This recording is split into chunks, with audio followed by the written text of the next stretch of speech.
Така е, Ване, токму така, тоа е денешната тема, одбележувањето на Светскиот ден на туристичките водичи на 21 февруари во сабота и овде во Скопје, во Македонија, по четврти пат поред ќе се одбележи овој ден. На оваа тема денеска разговараме со председателот на Македонската асоциација на туристички водичи и придружници Димитар Кавраков. Господин Димитар, ви благодарам што сте дел од Македонија наутро и добро утро. Благодарам и вам и на вашите гледачи на сите што ќе дојдат во сабота на 12 кога ќе имаме еден мал разглед, бесплатен разглед за нашите луѓе во Скопје почнувајќи од пред платото пред спомендомот на Мајка Тереза. Така, кои се активности, каде ќе ги прошетате туристите, што ќе можат да видат и какви приказни ќе можат да слушнат на овој ден? Нашата работа е да ги анимираме нашите гости и тука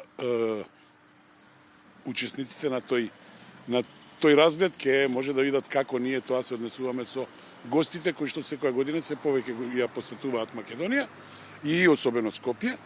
Ќе почнеме од пред Мајка Тереза, значи од тука со објаснувања за улицата Македонија, музеот на градот Скопје, старата железничка станица, па потоа ќе продолжиме низ центарот на градот, преку мостот, преку камениот мост до старата чарша и ќе завршиме некаде горе кај црквата Свети Спас.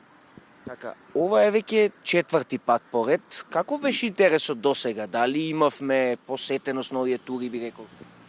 Не случајно е четврти пат и не случајно е вака преку вашите медиуми успеваме да го промовираме. Од проста причина што уште првиот пат кога го одржавме, кога се одлучивме да така го одбележуваме денот на водичите во Светскиот ден на водичите 21 февруари, кога видовме дека се поголем и поголем интересот, така што тоа прерасна во едно традиционално случување кое што еве секоја година собира околу себе се поголем и поголем број на заинтересирани посетители да видат каква е нашата работа.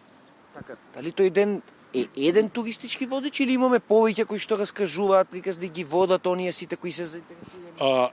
На самата група која што ќе продолжи, додека има еден колега кој што кога ќе се јави потреба од други позади нив, ако се јави потреба, ние ќе бидеме неколку наши колеги тамо и ќе видиме како условите налагаат, има луѓе, нема луѓе и така натаму. Можеме да видиме еден, двајца, тројца, се едно.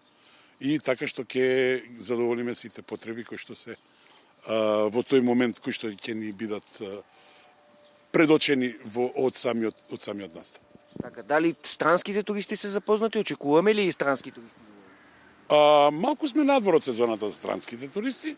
Има нешто малку, меѓутоа се надевам, зашто да не, ако има и такви, ќе ставиме колега кој што ќе зборува на друг јазик.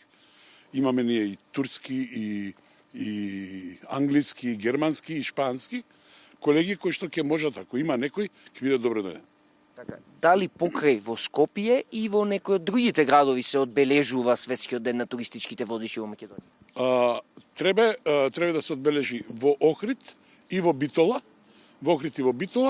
и сега ќе видиме, уште немаме представа кој колега ќе биде тамо, за да не би го најавил сега, кој колега ќе биде тамо, меѓутоа тоа ќе биде тамо во Битола и во Охрид. За крај би сакал да ве прашам какво ваквите настани, иницијативи, овие денови придонесуваат за развој на локалниот туризам и колку овој ден е значаен за самите туристички водичи, бидејќи сепак е денот на туристичките водичи? Вака, пред се би сакал да кажам дека нашата работа е една врста на амбасадорство некакво, затоа што странските гости, особено зборам за нив, првото сретнување со држава, со градовите во неа, го стекнуваат, првото сознание го стекнуваат со нас. Ние ги дочекуваме на аеродром, а потоа ние ги испраќаме на аеродром. Значи, се што ќе дознаваат преку нас. Тоа е навистина огромна одговорност. И ние се обидуваме таа работа да завршиме што е можда подобро. Потоа, доаѓа до тоа да имаме ние единствените проблеми кои што ни се јавуваат, не се единствени, меѓутоа меѓу најгоречките проблеми, се тие што треба да уште не е доволно регулирано контролата на странските водичи кои што доаѓаат да водат Македонија. Тоа е еден од горечките проблеми и уште еден проблем кој што исто така ни ствара непријатни ситуации е тоа што порано зборевме и пред тоа дека за да се биде туристички водич треба да се учи, треба да се полагаат испити и така натаму. Сега со дисперзија на тие факултети разни, каде што можат да се едноставно купат тие лиценци и така што ние добиваме луѓе кои што не се доволно образувани во оваа работа, затоа што ова не е шетање и ќе ти платат за тоа, туку сака одговорност, посветеност и работа. Па затоа ние викаме, ако оваа работа не ја сакаш, тогаш не доаѓај да работиш. Така, Волет, ви благодарам многу на овој разговор и што бевте дел од Македонија наута. Ви благодарам и вам за можност. Така со Димитар Кавраков, председателот на Македонската асоциација на туристички водичи и придружници, разговаравме за тоа како Македонија, како Скопје, но и другите градови во земјава ќе го одбележат 21 февруари, меѓународниот ден на туристичките водичи.